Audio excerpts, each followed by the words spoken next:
It is the most annoying accessory you own. You buy a sleek, razor-thin laptop that weighs almost nothing.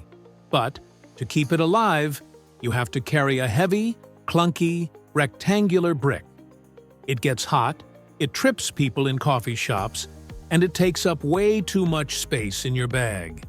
But have you ever stopped to wonder? Why is there a brick in the middle of the cord?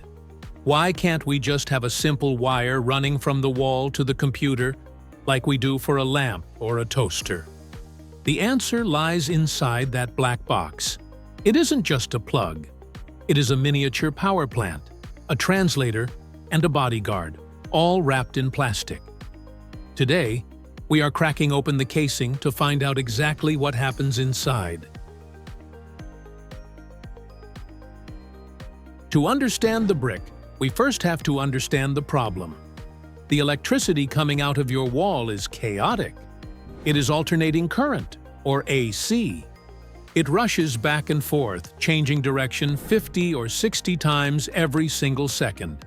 It is also high voltage, usually 110 or 220 volts. Think of it like a high-pressure fire hose. But your laptop is delicate.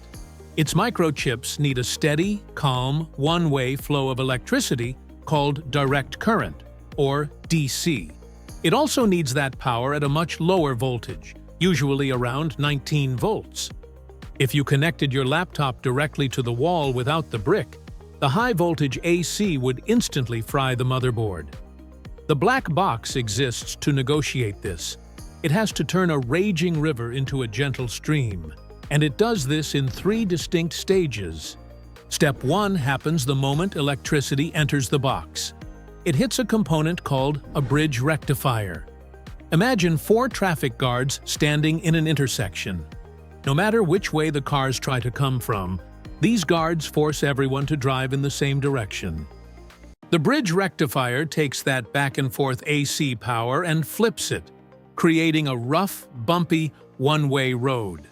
But bumpy isn't good enough for a computer. That is where the capacitor comes in. These usually look like little soda cans. The capacitor acts like a water reservoir. When the power surges, the reservoir fills up. When the power dips, the reservoir releases that stored energy to fill the gap. It smooths out the bumps, turning that choppy electricity into a straight line. We still have one more problem. The voltage is way too high. In the old days, lowering voltage required massive, heavy iron coils. If we used that old technology today, your laptop charger would weigh 5 pounds. Modern chargers use a clever trick called a switch-mode power supply. Inside the brick, a tiny transistor acts like a gatekeeper. It chops that smooth, high-voltage current into pieces, flashing it on and off tens of thousands of times per second. By turning the power into these high-frequency pulses, we can use a tiny, lightweight transformer to step the voltage down from 220 volts to the safe 19 volts your laptop needs. This is the magic of the brick. It is actively chopping and rebuilding the power thousands of times a second, faster than you can blink. Finally, there is a hidden safety feature called an optocoupler. This is the bodyguard. It physically separates the deadly high-voltage side of the charger from the low-voltage side that touches your hands. It uses a beam of light to send signals across a physical gap. If the voltage gets too high, it tells the system to slow down.